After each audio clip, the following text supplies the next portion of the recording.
BTC हालामाव 17 बोसोर राजत्वखौ BPF दला खालायदों नाथाय बिथांमोना कोनो मोनसे जायगायाव डेभेलपमेन्ट बिथांमोना खालायनो हायाखै बे बिटिसिआव 39टा डिपार्टमेन्ट दङमोन दिनै जुदि जोङो मोनफा मोनफा सोङोब्ला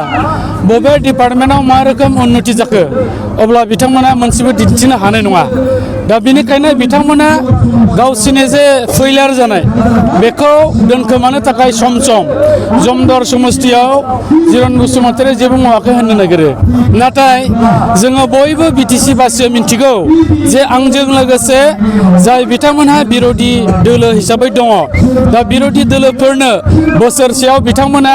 मोनसे कालभार्टखौ बानायनो हानाय रोखोमै क्षमताखौ होनाय जायाखै बिथांमोना बोसोरसेयाव 25 लाख करि होनाय जादों जे 25 लाखआ मोनसे बक्स टाइप कालभार्टखौनो खालायनो हाया गतिके बिथांमोना बिरोधि दोलोखौ डिप्राइभ खालायदों उइलिंलि बिथांमोना बेखौ खालायदों दा बेनिखायनो दिनै बिथांमोना जेके होना बाव काटिया जेखिनि फान्डखौ बिरोधिनि नामाव एबा जोंनि नामाव होनाय जादों बेखौ 100आव 100% इउटिलाइज खालायनाय जादों दा बेवहाय जेबो गोनो गोथो जानांगौ गैया दा बाथ्राया जाहैबाय बिथांमोना जोंनो गोबां मावनो स्कप होनांगौमोन नाथाय बिथांमोना मावनानै होनो हायाखै आरो बेजों लोगोसे नोंथांमोना नुबाय जमदुवार समस्तियाव 5 बोसोर रेवरिया नार्जिहारिया गाव स्पिकारमोन 5 बोसोर बिथाङा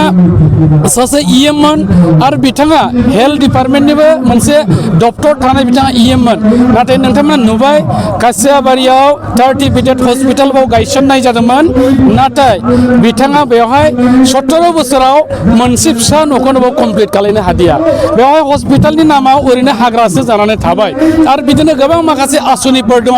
जेखौ जोङो मोनसे मोनसे होनबा बे हयथ' गुवार आरो गिदिर मोनसे रामायण महाभारत बायदि सलन्थाइ माबिद जागोन दा बेनिखायनो आं सिदायै बेखौल' बुंनो नागिरदों जे बिपिएफ दोलोआ टटेलि डेभेलपमेन्टनि खामानिखौ बिथांमोना 17 बोसोराव मावनो हायाखै बरंस जोंनि बिटिसि ओनसोलाव थानाय रायजो राजाफोरनि जे अधिकार बेखौ बिथांमोना खर्ब खालायदों जोङो नुदों बिथांमोना जब कार्डनि थाखा जाखोमादों बिथांमोना आइडिनि नामाव जे न' फैदोंमोन बेखौबो बिथांमोना लुफुङाबालानो जाखोमादों आरो बेबायदिनो अनेक माखासे स्किमफोर दङ स्किमनि नामाव थाखा हमदों नाथाय स्किमखौ मावफुंनाय जायाखै गोबां माखासे इरिगेसनफोर दङ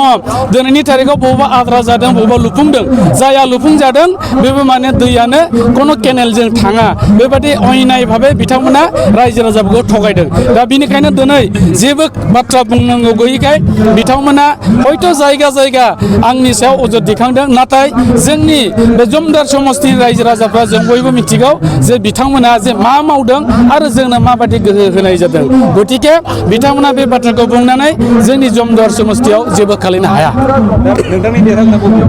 बारग' चिफ बिटिसिनि हाग्रामा महिलारि बिथाङा जे बाथ्राखौ होनदों 40टा समस्तियाव 40टा देरहागोन नाथाय बिथाङा गावनो आन्दाज गैया जे बिथांमोना 40टा सिटआव 40 जन केन्डिडेट होआखै 37टाल' होदों 37टाल' होनायाव बोरै 40टा देरहानो बेवहायनो मिथिनो मोनबाय जे बिथाङा बबे सेन्सआव बे बाथ्राखौ होनदों दा बिथाङा होनदों माने 40टायावबो जेननांगौ खोथा गैया होनदों मोनसेबो नुवाखै आं दिनै बे मेलनि गेजेरजों बे जायगानिफ्राय बुंनो नागिरदों जोङो इउपिपिएल दोलोआ जे 30टानिफ्राय 35टा सिट देरहागोन आरो बे देरहागोननि अनजिमानि गेजेराव मोनसे बियाबानो जाबाय जमदुवार समस्ति जोङो बेवहायनो फार्स्ट देरहाजेननाय मोनसे बियाब हिसाबै हमनानै लादों बेखौ लाफानानै गासै 40टा समस्तियाव 30निफ्राय 35टाखौ देरहानो थाखाय जों दिनै जानजि खाफ्रादों आरो दिनैनि तारिखआव अलरेडि 27निफ्राय 28टा जों सिट देरहाखाबाय गतिके बिथाङा जे बाथ्राखौ बुंदों बे बेसलेस बाथ्रा कारन बिथांमोना जे माने कोनो पदे कोनो दिन पावाराव एबा सियाराव फैला बेखौ मिन्थिखानानै मा बुंगोन मा बुङा गावनि बुंनायखौनो गुदि जादों ना बिजौ जादों ना गेजेरनिफ्राय होनदों बिथाङा बेखौ ताल मोनाखै बेनिखायनो जोङो दिनै रोखायै बुंनो हायो जे एबार रायजो राजाफ्रा बिटिआर एकर्डखौ बरायदों बरायनायजों लोगोसेयै दिनै बाव शान्ति गोजोन उन्नति खामानि मावनो थाखाय बिभिन्न जाति गोष्ठीफ्रा खौसेयै इउपिपिएलखौ सापर्ट खालायदों बे रोखोमैनो जमदुवार समस्तियाव दिनै बयनिफ्रायबो बांसिन भट लानानै क'क्राझार जिल्लायाव देरहाहोगोन होननानै जोंनि भटार्सफ्रा दिनै जानजि खाफ्रादों केलेंकारिया जादों बेयो माने स्पष्ट केकनि रिपर्टआवबो होनदों मैयानिफ्राय दिनैबो माने टिभिआव माने रायजोपाल बिथाङा बुंगासिनो दङ बेवहाय गिदिर मोनसे केलेंकारि जादों आरो बे केलेंकारियाव जाय बिथांमोनहा जड़ित दङ इउपिपिएल हानजाया सरकार दानाय लोगो लोगोनो 6 मासनि उनाव जिहेतुके मोनसे कमिसन जागोन कमिसननि गेजेरजों माखासे बियाबखौ नायदिंखांनायनि उनाव जोंनि सरकारनि जे माखासे खामानिफोर प्रसेस जागोन बेवहायनो नाम्बार 1 आव कारापसनखौ चेक खालामनायनि खामानिया जागोन आरो बेवहाय जों दिनै नाम मुंख'नो नागिराखै जायहा दुर्नीतियाव लोब्बा दं बिथांमोनखौ रेहाय होनाय जानाय नङा बे आयेनगतनो बेखौहाय हमनाय जागोन आरो साजायाबो बिथांमोना मोनगोन आरो दिनै जोबोद मोनसे गोजोनथाव रादाब दिनै बे हाबाफारिनि गेजेरजों बिपिएफ दोलोनि मानसिफोर बिभिन्न दोलोआव थानाय मानसिफोर दिनै सापर्टार बिथांमोनहा जोंजों बेयाव जइन जादों जइन जानायनि मोनसेल' खारन इउपिपिएलनि नीति आरो आदर्शखौ मोजां मोननानै बिटिआर एकर्डखौ बरायनानै बिथांमोना इउपिपिएल दोलोआ जे सरकाराव फैनायजों लोगोसेयै जोंनि बे ओनसोलनि बिटिआर हालामनि गासै रायजो राजाफोरनि थाखाय जे मोजां खामानि मावगोन बेखौ बिथांमोना नुहुरनानै फोथायनाय लानानै दिनै जोंनावहाय बेवहाय 40 जनसो सुबुंफ्रा एबा बिभिन्न दोलोनि जायफोर सापर्टारफोर बिथांमोना फैनानै बिथांमोना जइन जाफैदों जों बिथांमोनखौ गोसो गोथारै बरायदों आरो बेबादिनो जायगा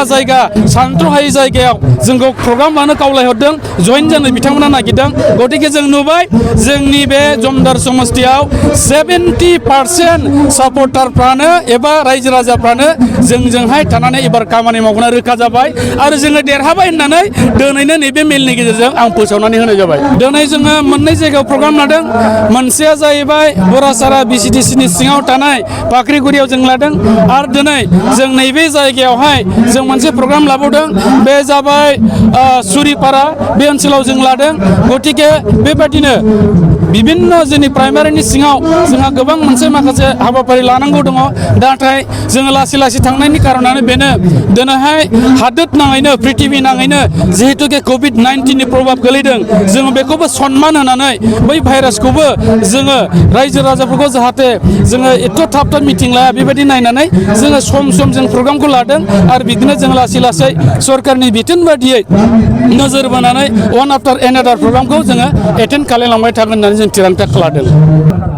बिपिएफ दोलोनि आरो आं जमदार जानानै प्राइमारिनिफ्राय फैदों आं दिनैसिम बे बिपिएफ हान्जायाव आङो थानानै 17 बोसोर जाबाय 17 बोसोरसिमाव आं दिनैसिम जेबो खामानिखौ मोजां मोनाखै मानोना बिसोरनि मावनाया एसे बेले बेजे मावबाय थायो बेनि थाखायनो आं हामजानाय मोनाखै बेनि थाखायनो आं दिनै बुंनो नागिरदों दे 17 बोसोरसिमाव दिनै माखासे जाहोनांगौखिनिखौ माखासे पाब्लिकफोरनो होनायाव बेले बेजे खालायनायनि जुनै आं फैदों आरो बाव राननायाव मानसि नायै होनायनि थाखाय आं सुखुनाय मोनाखै।